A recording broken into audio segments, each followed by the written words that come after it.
Uyg'ur yozuvchisi Jaloliddin Bahramning Şinjan Xalq nashriyati tarafidan nashr qilingan Omad va Ofat nomli romani. Bu roman Biliq şirkatida ovozga ilinib, Biliq to'g'ridan o'tdi. Bu voqeadan 2 kun o'tib, Janubiy Şinjandan tunji bo'lib 32 mashina mol keldi. Qadrdon uning 24 mashinasini Sung Jejong xo'jayin bilan 4 vagonga qochilib, Fujian Anbuga yo'lga selavatdi. Qolgan 8 mashina Go'liqoqni Daxiyan shirkatining xo'jayini Yang Mingsan to'xtamdagi molga hisoblab elib oldi. Qadrdon garchi G'arbiy diyor, Qo'ng'irtosh, Daxiyan va musulmonlar shirkatlarining top setish bozorlarida qoq sodisi bilan shug'ullanayotgan bo'lsa-mu, ko'ngli dakki-dukidan xoli emas edi. O'smarxon Qarmaydan keldimi? 12 bol tayfun bo'rini chiqarmagan holatdimi? Qor bo'ron chiqarishi turg'onli gap albatta.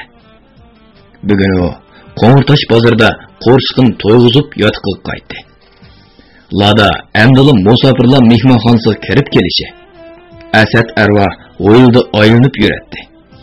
U mashinaga lappida qarab yetib keldi. Qadrdon, bizni o'yib borayli, dedi Asad arva takallufsizla. Anamning sog'daydigan gapi bor-ku. O'smarxon ocham qaytib kelibdi-da. Qadrdon chondurmadi. Sog'-salomat kelganda. Yaxshi. Asad so'g'uqli javob qaytardi. Yuramsa. Ular ikkisi oshxonaga kirib kelganda, kassada o'tirgan O'smarxon peshtaxtidan lappida qarab qo'yib, uyga kirgach turinglar degenicha oldidagi cho'rini qadamlatib, nemalardir bir qog'ozga yozmoqda edi. Qadrdon bilan Asad cho'ng uyning mehmonxonasiga kirib, divanda o'tirishdi. Ammo qiyniqmas kushandilardek bir-biriga qarabni qo'ymay, ikkilisi nalargadir tikilib turardi. Qopqidan qor bo'ron yig'ayotgan O'smarxon kirib kelganda, badallari tikallashib, yuragi selib ketgan Qadrdon o'rnidan likkida turib, qo'l qo'shtirib turdi. O'smarxon Qadrdonning udildagi 4 kishilik divonga so'kkida o'tirganicha, zahardek cheqin chiqayotgan ko'zlarini udildagi kushandisiga qadadi. U ochiqda xeli bir vaqtcha gap so'z qilmay o'tirib ketdi. "Hey, qalmoq etib bo'g'iz emas. Bo'g'iz esa to'g'ri teshar deb qizim Zulayni oxir bulg'apsan-a?" dedi O'smarxon kartada kekirib qo'yib. "Endi hangi eshak taxiga ega bo'lmagandek, uningga ega bo'lamsan, bo'lmamsa?" "Bu ishda o'zlarining eg'izlari qarayma." Qadrdon yerdan ustining qarmay o'tiradi. Bu chaqchimi o'zlarini ona o'rnida ko'rib keldi. Qadrdonning oxirgi so'zi judoni qattiq, tadbiri so'z O'smarxonni darhol yirtib qo'ydi bo'g'ay, birdilla bo'shab pastga o'tishdi. "Amsa, ota-onang gul qo'yg'ili qachon keladi?" "Bugun telefon bersam 5-6 kunga qolmay yetib keladi." "Bo'pti, shundoq qil." O'smarxon pingmudi kulib qo'ydi. "Bundan keyin sirtda tomoq yeyman deb yemay, mashak aka. Zulay qilib bersin." "Bo'ladi ona." "Happalli, endi odamga o'xshadi." Qadrdon ta'zim bajar keltirib chiqib ketgandan keyin O'smarxon Asadga qarab qo'ydi. Uning zahardek o'mishidan o'g'liga nisbatan o'chmanlik chiqib turardi. "Hey, bundan keyin heyliqini Qadrdonga chektirib yurma bo'landa. Bo'lmasa, Zulayning baxtiga o'tirib qo'yamiz." "Kechik turqana. U hozir xili uzab ketdi." "Opla. Bu tarafini ajab o'ylashmoqdimizda." O'smarxon olib qo'ydi. "Sen o'z ko'michingga cho'g' tortib, oxir salonni dog'da qo'ygan bo'lding. Uningga daxil bo'lib qolgan odamning oqibati bemahal o'lim bilan oxirlashidi." Xotirangni jam qila. Teshik munchaq yerda qolgan nadi bor?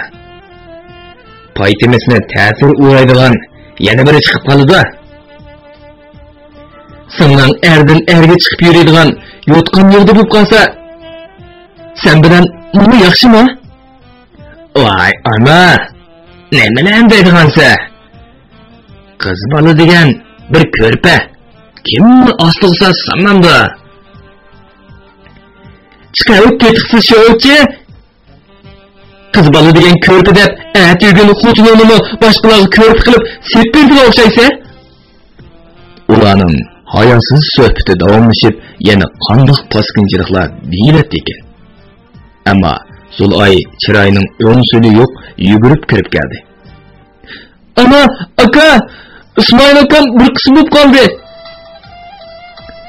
Meyip bo'lsinmi bolada. Ular yugurishib chiqib ketishdi. Ko'z qarchiqlari to'risga qadalib, og'zidan ko'p ko'rlab dir-dir titrayotgan Ismoilning atrofida O'snarxon, Asad, Zulay, Kozimlar paypetek bo'layotganda qadrdon yotiqida ikki qiz, ikki yigit bilan paranglashib o'tirardi. Ular yengdan to'y qilib Urumchiga ish izlab chiqqan bir yurtliq er-xotinlar edi. Biroq hech yerdan ish o'rniga ishlayolmay, ovqat qilaydi desa, dasmoyiga puli yo'q. Turmush so'riqchiligiga tortib qolgan edi. Ularning birining novarchilikdan, yana birining baqqolchilikdan xabari bo'lg'achqa, qadrdon ularga ko'n kasblarni qilinglar deb har biriga 3000 so'mdan pul berib yo'lga sep qo'ydi.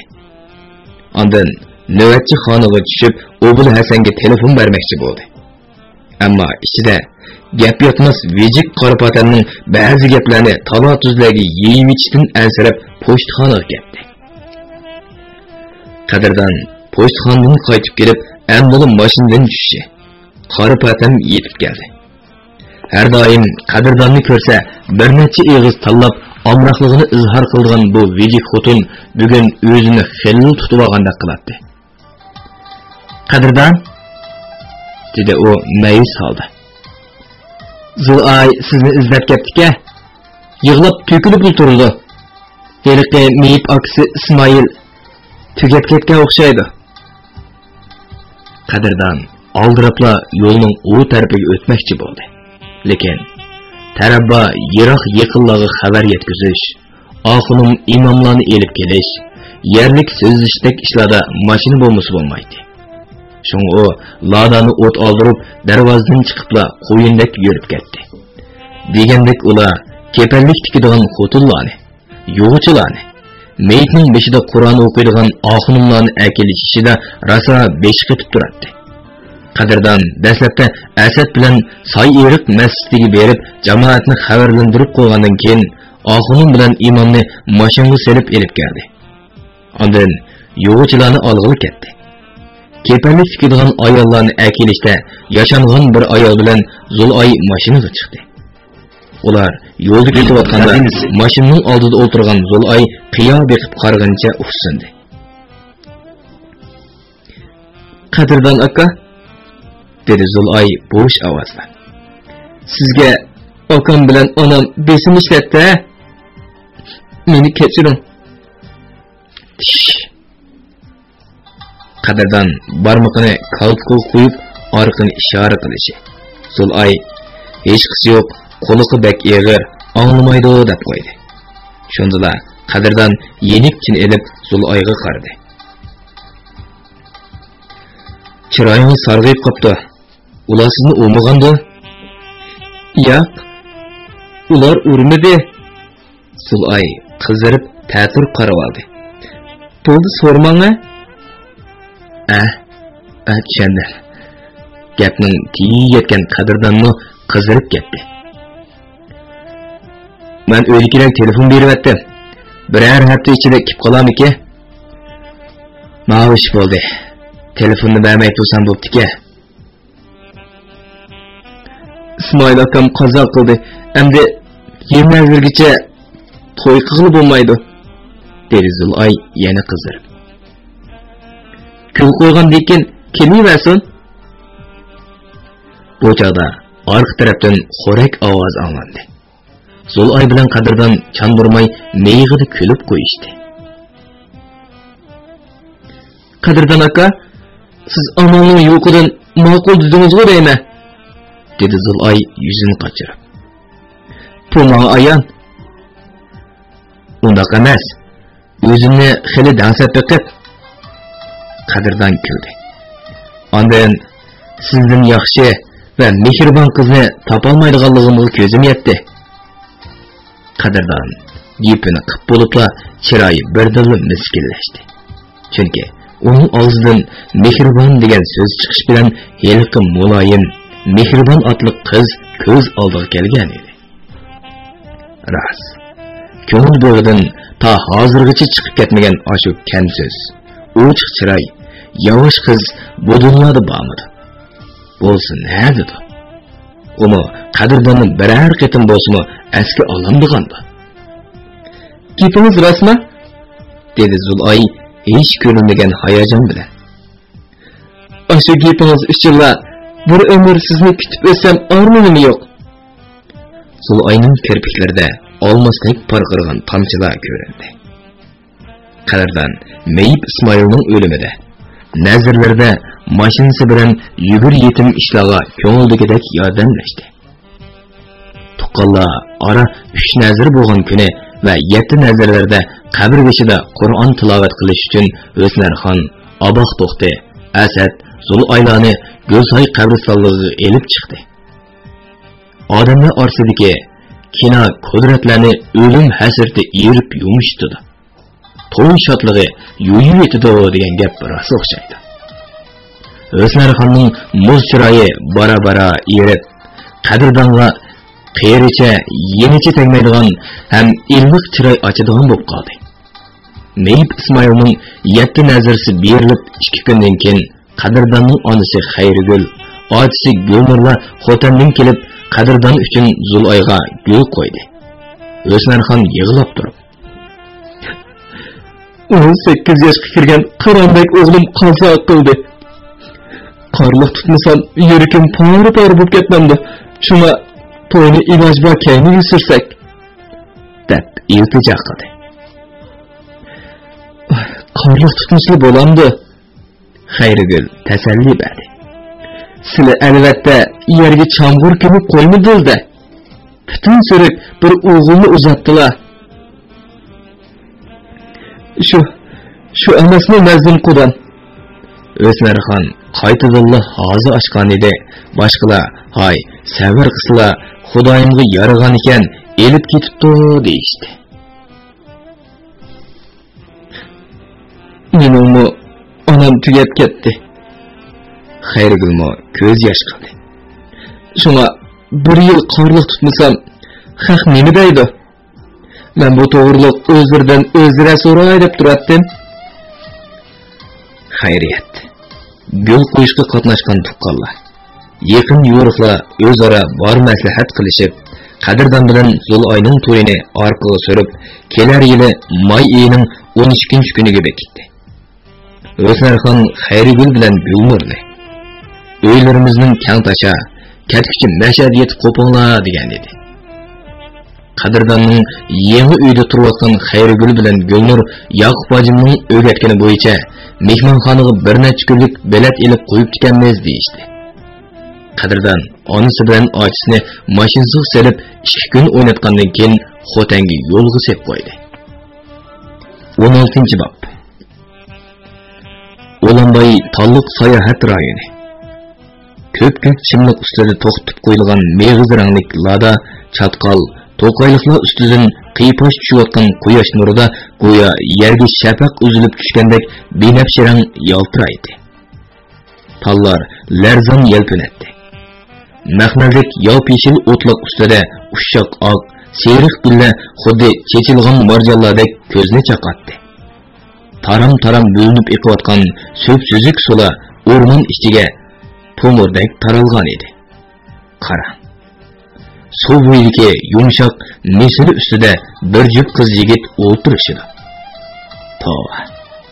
Ular nima qilayotgandi? To'g'ri. Qiz yigit qo'ldagi pal-pal qog'oz ostiga sarangi o'tni tutib o'tdi. yigit 100 so'mlik pulni ney chiqib oqish tumanni sumiriyotdi. U tutun emas, go'yoki ikki olam huzurini sumiriyotgandek. Qo'yiq kirpiklik cho'ng ko'zlari asta-asta yumilmoqda edi. Kechiring Zulay, mening birinchi muhabbatim mushu oq tutdi. İkinci siz. Ama siz bulmuşsunuz mu?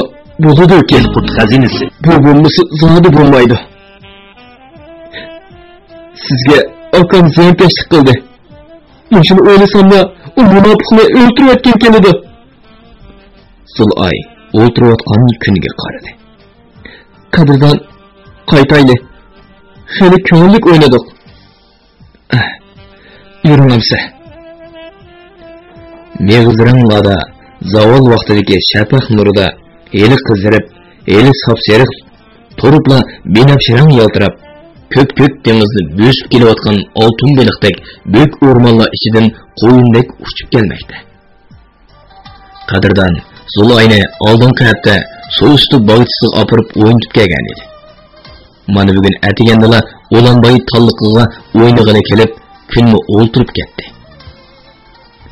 Lada shaharga kirib kelishi bilan surati sal ostilgan bo'lsa-mu, kechlik bozorda raso qizg'an paytda Sanshxonziga yetib keldi.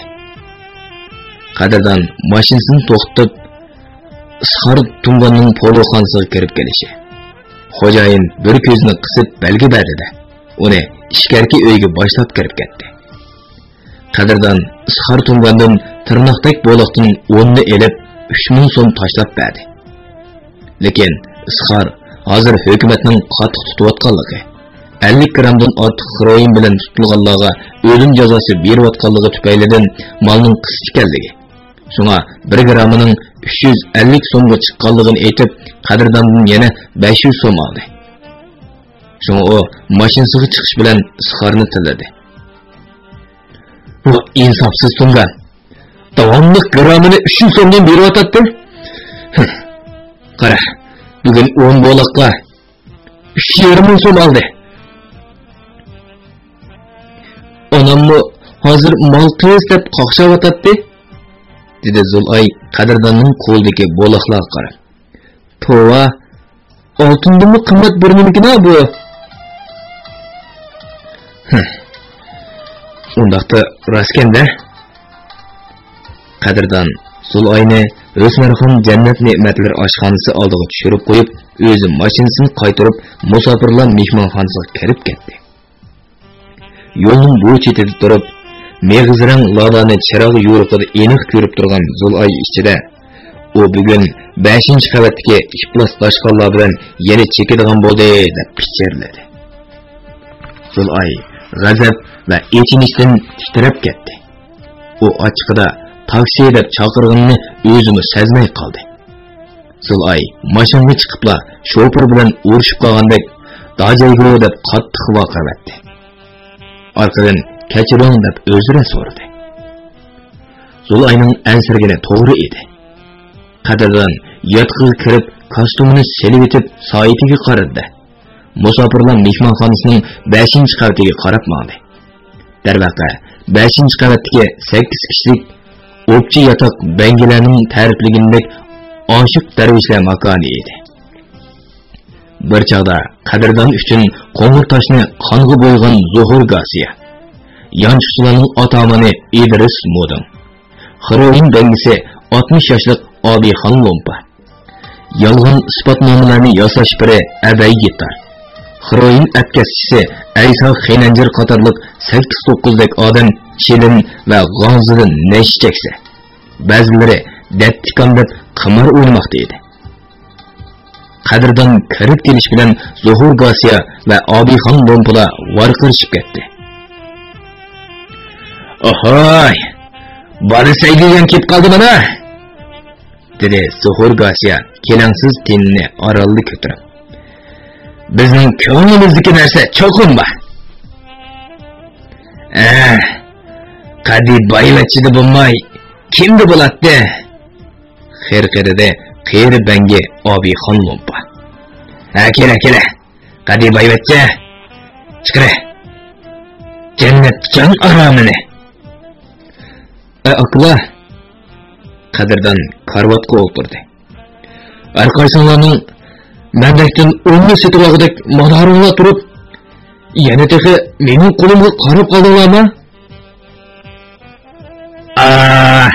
Qadini, dedi Zuhur Gasiya.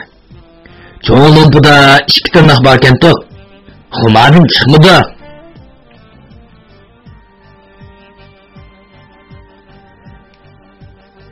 Ay, g'ayratjonning qadri ajab o'tildi-da. Obixon Lompa 5-chi ayqadi. 2-3 bo'la qolsa, birini tashlab beradi emasmi? Beyjingni bir berib olgancha kelmayotdi o'satda. Xo'jayin kagil qo'ymadi, dedi Ayso Xinanjar. Eliq chaqda Qadirdan qutqizib olgandan keyin o'rinchik kelishga ruxsat qilmayotdi. Qadi. Ana, chiqira amsa. Zuhur Gasiya qo'lim tanladi. Bu yerdagi go'ylardan jon chiqsa chiqdi-ki, jon huzuri chiqmaydi. Qadirdan yonchiqdan bir necha bo'loqni elib karvatga tashlashi. Hammasining ko'zlari chaqchib, "O" deyishib ketishdi. Ular yostiq ostidan, ko'rp tegidan pal-pal qog'oz, so'l yovnaycha, sarangillarni elib tayyor bo'lishdi. Biri pal-pal qog'ozni tutsa, biri sarangi chaqatdi. Qaysidir biri to'xta, yana bir sho'rvalay desa, yana biri bo'ldilar bir sarangilik chekkandan keyin deb yo'liyatdi. Zuhur Gasiya, Obixon Lompa, İdris Modin, Ayso Xinanjar, abay gitarlarning kallasi bir yerga yig'ilib, xuddi bir tonna sutni ko'rgan osh mushuklardek ko'zlari chaqchib, oq tutunga tikilgan mush paytlarda Zulay mo'l-mo'l yosh to'kkan holda Yoqub hojimning oldida o'ltiradi. G'azab nafrat, ichinish chiqillari ikki qishining o'tirsig'iga yig'ilgan hojim, so'ngiq ko'zlari lepildab, tishlari o'chirlab, yo'tsig'i jaynaklagan holda bir chekitga tikilgan edi. Hojimka, mening bu yerga kelganimni Qadirdan bo'lmasa, ben baxtimdan ömür vaqi ayırılan, dedi Zulay yelinib. Onu qutqizishning hech chorasini qilolmay, o'zimning oldiga kelishim. Siz bu yana qanday tekladingiz? Qadirdanning onasi, ochisi gul qo'yganning aytisi uchimiz Qadirdanning mashinasida kelgan edik. Lekin o'zlari yengil safarga chiqib ketibdikanlar, biz qaytib ketgan. Mundaqda hojimning jiddilashib qolganligi ko'zlardan bilinib turadi. Qadirdan hozir yotuvdimi? Agar yotuvdi bo'lmasa, 5-qavatda. Yurma. Yo'q, men bo'lmayman. Men sizni apirib qo'yib, ondan so'zlashima. Hojim qizning yosh yo'qi ko'zlariga qaradi. Siz mendan xotirjam bo'ling. Agar sizdan gumonlansa, yuzlashiman deb turavering. Rahmat hojimka. Ular cho'ng yo'lga chiqiblar, taksi to'sib, musofirlar mehmonxonasiga yurib ketdi. Yo'lning ikki tarafidagi sop uzum shaklli ko'cha chiroqlari va egiz past binolarning yo'rib turgan derazalari ko'kdagi yo'lduzlar to'piga qo'shilib ketgandek ko'rinadi. Kechining hayratlik bu manzarasi sentabrning salqin, jonli rohat shamoli Yoqub hojimning lovuldab turgan g'azab o'tini bosolmadi. Uning aksicha joduni barg'in sir o'rlab, mushtumlari to'riladi. Mashina derazasidan sirtqa qarab ko'zlarini g'alati qiladi. Bo'yinlarini to'lg'ab, "Ah Xudo" deb shivirlaydi. Bil qurban azim savat Yoqub hojimning ansirgindek fojia yuz berdi. Zodi pul topgan, yo'l topgan, hurmat topgan odamning dunyoda 3 cho'ng ofati bo'ldi ekan. Buzuq qiz cho'qinlar ofati, qimorvozlar ofati, xiroin ofati. Bu ofatlarning hammasining maqsadi birla. U bo'lsa, pul topgan odamni peli qurti g'azon yegandek yeb tugutish, so'lg'in piyozdek yalang'ochlab qo'yish, oxir o'lim girvikiga opirish. Asad arvoh Oybeliqni qadrdonga so'lab berib, orqadan soqchilarga tutib bermoqchi bo'lgan, texi yana o'zi qutqizib elib chiqqan bo'lib, qadrdonni o'z kechkiga kirgizib, bankadagi hamma pullarga ega bo'lishni ko'ngliga pukkan. Agar shu kechsa Zulay ularning ishkini qiqib qochiratmagan bo'lsa, yana qanday oqibatlar yuz beradi?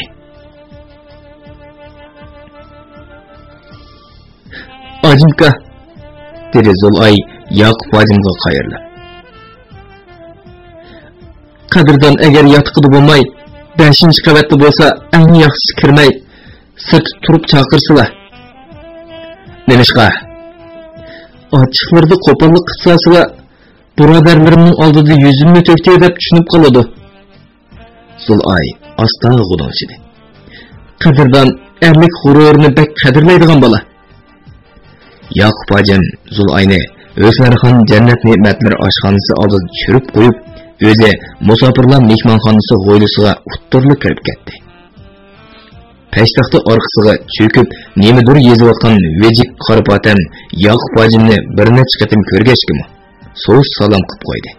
Lekin Ajim Potamxonning salomig'imi ancha e'tibor qilmay, ikki palampayni bir atlab, ikkinchi qavatga yugurib chiqib ketdi. Biroq qadrdon yotoqda yo'q edi. Uning cho'qim 5-qavatdagi o'g'ri, qimorvoz, yonchiqchi, bangilarning uvusi bo'lgan o'pchi yotoqda ekanligiga ko'z yetgan Hojim oldirab yuqoriga chiqib ketdi. Degandek, o'pchi yotoqdan varqirgan, qaqoqlab kulgan ovozlar kelyotdi. Yaqub Ajim besibli kirib, qadrdon necha qator chirivatkisi keldi. Lekin Zulayning degan gaplarining asosi borligini o'ylab to'xtab qoldi. Shunga ishni dastlab bo'sharoq chekdi. Keyin xelil qattiq urishi, uzun choch abay gitar chiqdi. Nemishin batdi aka? Nemishin bo'latdi? Qadrdon chaqirdi. Navni aksi. Abay gitar kirib ketib, uzun o'tmayla ko'zlari qizargan, og'zidan ariq purab turgan qadrdon chiqibla kayniga bir qadam dojig'anligini o'zimi sezmay qoldi. Ammo Yaqub Ajim uning gaygisini qamalligancha so'rab, palampaylardan past elib tushib ketdi. Qo'rqib ketgan qadrdonmi hech qanday qarshilik qilmadi. U yotoq oldiga kelganda yavaşlik bilan eshikni ochdi. Yaqub Ajim yotoqqa kira-kirmay, uning yoqasidan bo'g'ib necha qachat selibdi. U g'azab ochiqida urg'ashqimi, o'zining olqonlari etishib ketdi. Hayvon! Menning yo'shirib nima ishlarni qilyapsizlar? Odam balasi qilgan ish bormi? Bo'lib bu musulmon balasiga yordam bersinmi u? Yaqub Ajimning chiroyi so'ksur oqirib ketgan edi. Men sening ota-onangga nima deb javob berdim endi?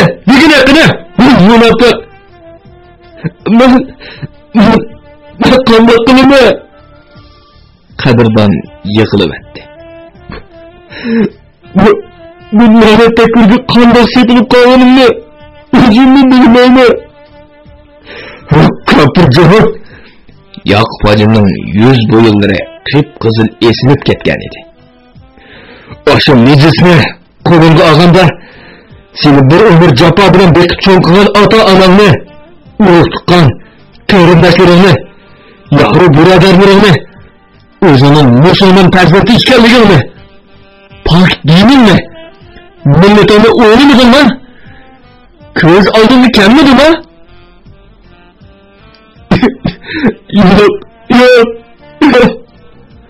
Qadrdon o'zini qachatlab, hurkirab yig'lamoqda edi. Ishni o'g'lim sepilib qoldi. Uydan bir sirni tumanka qachonlarda seni o'rib olganini, yilandek chirmib olganligini bilmaylik qolasanki. Tashlamsa yo'q ay bo'y. Yaqub Ajim qadrdonning patinga qarshi qilib birni soldi. Men sen gap aytma. bu taşlayman deb taşlaydigan narsa bo'lmasa seni zahar tashlash o'rinlig'iga olib berma. Hozircha bo'lmaydi. Demişqa ikki nahiye bir bozor maydoni bilan to'xtam tuzib 500 ming so'm zakorat berib bo'ldim. Birinchi qatam 32 mashina mal keldi. Bu yerda bo'lsa 3 shirkat bir qoq savdogar bilan to'xtamlashdi. Ikkinchi oyning 5-gacha to'xtamdagi malni topshirib bo'lmasam, to'xtam belgilamasi bo'yicha nurg'un to'lam to'layman. To'layman deb kulbangi bo'lmoqchimisan? To'lam oz pul emas.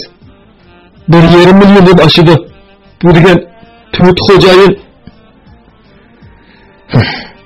Malning manbasi ishonchlik bu. Janubiy Shinjondan keladigan malning o'zi yetarli manba. Ikki nahiya bir bo'zyor maydoni to'xtam bo'yicha 2-oyning 5-gacha, ya'ni 5,5 oyda to'shib bo'ladi. Necha 100 million pul topgani bilan Xroyn oldida u pullar hech nimaga arzimaydi xolos. Men yeni chekkan bo'g'izga xumorim ancha qattiq emas. Qadrdon hojimdan qutulish uchunla yolg'on aytdi. Shunga paydan-pay azaytib tashlay olayman. Ey, og'zingni gap qilatamsan yoki ko'tondimi? Voy, xudo haqqi rost gap qilyapman. Qadrdon birdamni yovoshlab ketgandek qiladi. O'zimni tutmayapsa chekadiganini Zulay bilamdi yo'q. Biladi. Endi men uni topilib qo'yay. U senga ko'z quloq bo'lmasa bo'lmag'idek. Siz kimdan oldingiz? Bir emas, bir nechsidan. Begiz qopda yotanda, paxtada cho'l saqlagan bo'ladi. Yo'q, bojim, qo'lni shidiri. Agar sen tashlamasang, saqchiga o'z qo'limdan tutib berma. Yo'q, bojim, ig'ir, tamkin, kam so'z odam bo'lg'achqimiki, umrda bundoq ochiqlab boqmagan edi. Shunga bugun haddidan ziyoda ochiqlab o'zini ufurtib qo'yg'achqimi, put-qo'llari bo'shab, lossida bo'lib qoldi. O, ertesi tushdan keyin 10 mashinaga zig'chi ko'mir besib, Xotanga yurib ketdi.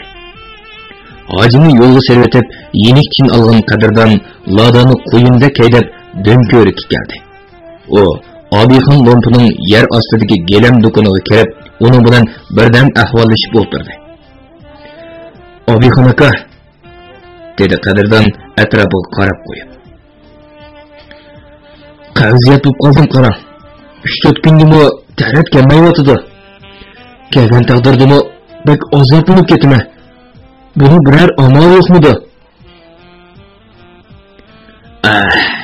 Bu Xroyniga ko'ngan dastlabki vaqtlarda ko'rilgan alomat, dedi Obixon lompa. Buning oldin olmasang xatarli uchunmi? Qanday qilaman? Xotanda Obulaxnon deydigan bir tiyib bor. Men bu dastlabda ichim kelmay, shu odamning doğrusini yap o'g'langan. Voy, endi Xotanga bormanmi? Qizziq kelsa, kashlik aeroplanni berib, ertasi atigan qaytib kelmamsa, aras, shunda qilib boqaychi. Qadrdon Obixon lompining do'konidan chiqib, lada bilan udul yotqiga keldi. Pul cheki bilan cho'ng so'mkani elib bankaga ketdi. O bankadan qaytib kelib 200 ming so'mni maxfiy sipirlik chamadonga qochiradi. Chunki u har qatim Xotanga safar qilganda har ehtimolga yarasha pul evalatdi.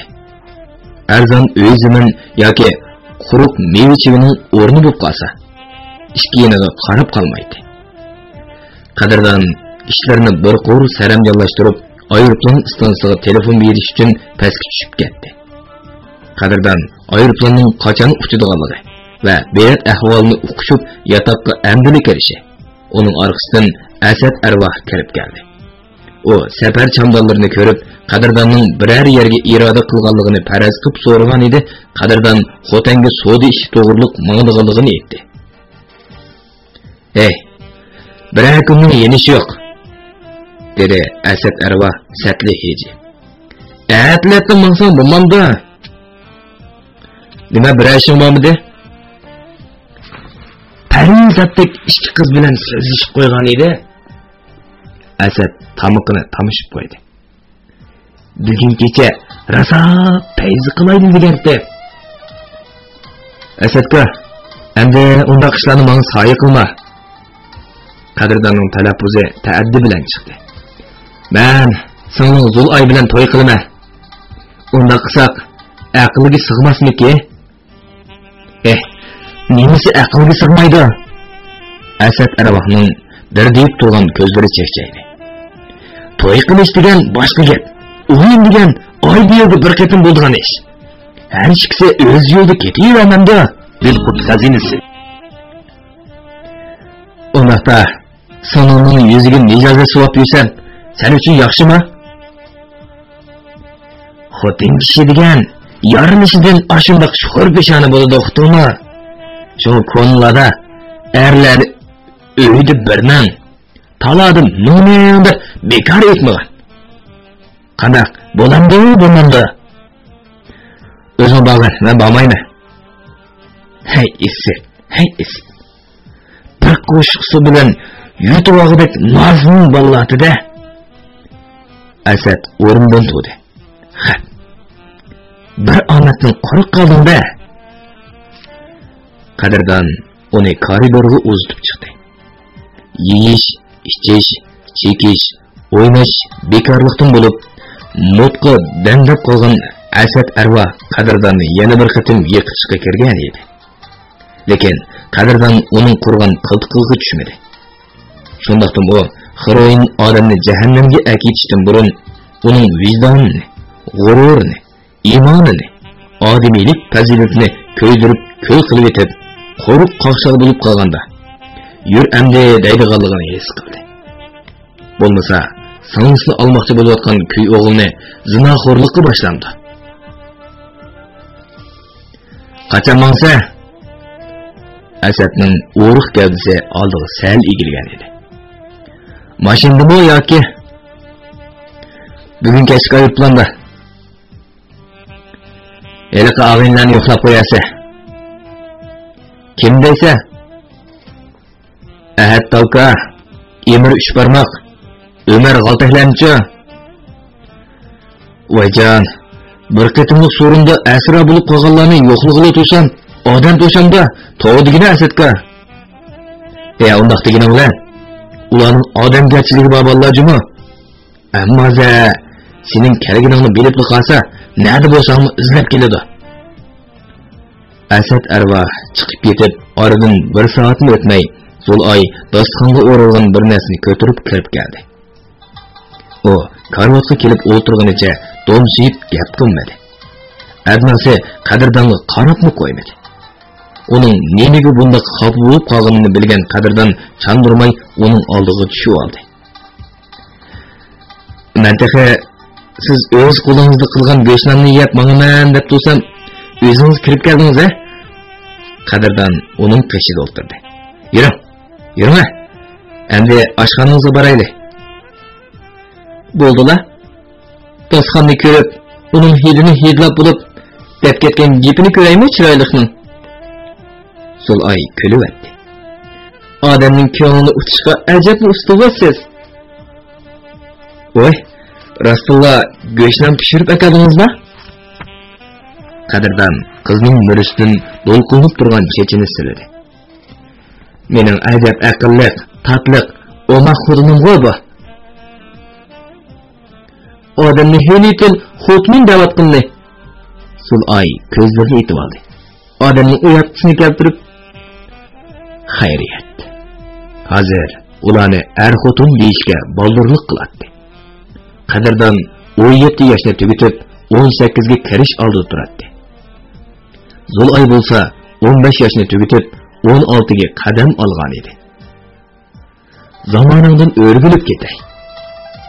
Dünya taraqqiy qilib, odam aqli yetmagidek yengilliklar, o'zgachiliklar, olamshumul kashfiyotlarga erishib, odam bolasimi balog'at, yosh cheklamasi deganlarga qarab turmaydigan o'xshaydi. Bo'libmi, kino televizorlardagi ajoyib g'aroyib voqealar bolalarni bola qiyirlardan qilib qo'yar ekan. Ular aql jihatdan o'sib qolmay, jismoniy jihatdan yetilishmi shuncha tez bo'ladi ekan. Mana, Zul'ayning orqasidan qara, yoki oldidan zansil. Bo'lmasa, chiroyiga zo'q bilan tikkan. Baribir yanada kichiklik qiz. U qadrdonning go'shtlarini bo'rlardek yeb, qiymillarni yuzlariga suvayotganini ko'rib, texi uni kichik boladek tomoq yeydikansiz deb atadi. Bo'ldilar. Bularni zig'irlab nima kapti? Dunyoning parkoyi shu. Hamma mavjudot ushoqu cho'ng, pishiqu to'ng bo'landi. Shakildan chiqmay turib, jeptini chillamdi. Qo'ng'iz turib, tungizni qo'g'lamdi. Ishqilib, suv yugurmasa, daraxt ko'kirib yupurmoq chiqarmaydi. Gul shirnalari yetilmasa, g'uncha echilmaydi. Bahor optining tattiq qizitmasa, chechak fasli qandoqmi yetib kelsin. Buningga shunchalik ta'bir bersak bo'qalar. To'g'ri. Mavi ikkisini hozirda kichik, balog'atga yetmagan deb bir muncha kapildursak, qarang. Bir-biriga ermishib, chirimishib ketgan. Bularni kichik deganning o'zi ahmoq. Agar sizga mashina haydashni o'rgatib qo'ygan bo'lsa, dedi qadrdon qizning yuz bo'yinlari o'sib. Bugun meni ayrdirumga olib qo'yib kelgan bo'lardingiz. Sizni ko'rgim kelsa, Zul'aymo suyishdan qizarib ketgan edi. Mashinangizni kunda yuvib parqitib qo'yma. Ras, qachon kelasiz? Xotanda shifoxonaga berib ko'rinib kelma. Nima bo'lgandingiz? Voy, so'raverdingiz. Qarziyat bo'lib qoldim shu. Emsa 4-5 kunlik aybaysiz. Bugun kechda bo'lsa, ertatigan do'rini elibla kechlik aeroplan qaytib kelma, dedi qadrdon. Agar biror ovqatni o'rni bo'lib qolsa, bir necha kun turib qolishim mumkin. Shuncha aldirab nima ketdi? Bu yerda men saqlab turgan nurg'un ish bo'lsa, shunga bilib bo'lg'ich kelib bo'laman deb men uqtirmayla mamoqchi bo'lib ekansiz-da? Dedim-ku. Go'shtlar yegilib kiratdim-da. Qo'zi qizchaq, mo'za yigitchaqlar, cho'ji xo'rozlardek birdan donga chillishib, turiblik kirishib qilib, vaqt xeyli bo'lib qolgan edi. Qadrdon soatiga qarabla cho'chib ketdi. Qadrdon bilan Zul'ay ko'chaga chiqibla taksi to'xtatdi. Ular birdan bo'lsa mundishib olayli dedi bo'g'ay, mashinaning orqa o'rindig'ida o'tirib, ayrdirumga bog'icha mundishib keldi. Qarang Zul'ay, Yoqubga meni yotqinga solib qattiq urdi. Uni nima degansiz? Nima chiqandi? Bir kim meni chekiligimni chiqib qo'yibdi. Voy tova, kimni shunday qilgandi? Akangiz Asadmikin deyman. Aytangay, akamning sirtqa chiqmog'iga xeyli kunlar bo'lib qoldi. Zul'ay akasini yomon qilishni xohlamadi.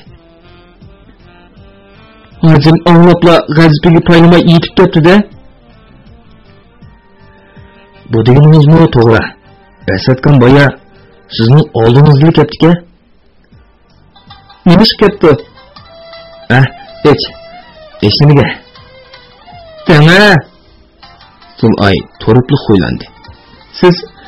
Sizni yana biror javobni tashib olmoqchimiki? Bu nima deganingiz? Uni izlab kelgan buzuqlar ozmi? Zul'ay Oybeliqning ismini chiqarib atgani tasliq qoldi. Undaqda akasi bilan onasining suiqasdi oshkorinib qoladi. Qadrdonning O'smarxon oilasiga bo'lgan o'chmanligi texmi kuchayib ketadi. Kechda og'inglar bilan bir o'ltirishimiz bor edi. Qatnashib bergan bo'lsang deb ketdik-a. Lekin men o'zira aytib bo'lmadi. Men voy bo'ldilar. Zulay, men ishonmayman demoqchi edi. Lekin gapining oxirini yutib etdi. Asad arvo haq, muhabbat nafrat, poklik va razillik ko'z qarshi bo'lmagan iflos odam edi. Uni Xiroin shunchalik g'urursiz ablahga aylantirib etdikin. U Chivinning qontidek manfaat oldida ota-ona, qarindoshlarining yuziga nijozish suvashdan yonmaydi. Qadrdonni Xiroinga o'rgatgan va uning pul orqali buzuqchilikqa boshlayotganini akisi Asad ekanligi Zulayga 5 qo'ldek ayon edi. Bundan keyin akamning orqasidan mamang bo'lmasa men o'zimni o'ltirib olaman. Bu nimligini emas? Qadrdon qizning oqirib ketgan chiroyiga qaradi. U sizning akangiz tursa. To'g'ri, u mening akam. Biroq u odam emas, hayvon. Uning bilan bir qo'rsaqda yotganini o'ylasam, yurgirib ketaman. Xotirjam bo'ling. Gap o'zimda. Qoshi mustahkam bo'lsa, o'g'liga itkirolmaydi. Zulay, amsi oybeliq degan qanjuq qashordan otlab kiralab turib demoqchi bo'lib, yanıla dardini ichiga yutib etdi. Bo'pti, dedi Zulay yosh to'kinicha qadrdonning murisiga beshini qo'yib. Bundan keyin qashoringiz mustahkam bo'lsa, men sizdan xotirjam. Mashinadagi bu pichirlab degidek qilishgan suhbat qadrdonni chivin yutib olgandek ko'nglini xira qilib qo'ydi. U heliqi kechidagi yotoqdagi qizni chiqarib eting, soqchilar tutquli kelyotidi, tez qeching degan ovozni esga oldi. Mana endi bo'lsa, bundan keyin qashoringiz mustahkam bo'lsa-da, men xotirjam deyish orqali burunqilarini unutdim demoqchiman. Biliq shirkatida ovozlanib, Biliq to'g'rida anglatilayotgan Uyg'ur yozuvchisi Jaloliddin Bahramning Shinjon xalq nashriyoti tomonidan nashr qilingan Omad va Ofat nomli romanini bugun musharga anglatdik. Davomini ertadagi anglitishimizda davomli anlatamiz. Bu roman Shinjonning har qaysi joylaridagi Xinhua kitobxonalarida sotildi. Do'stlarning setib olib, saqlab qo'yishni tavsiya qilamiz.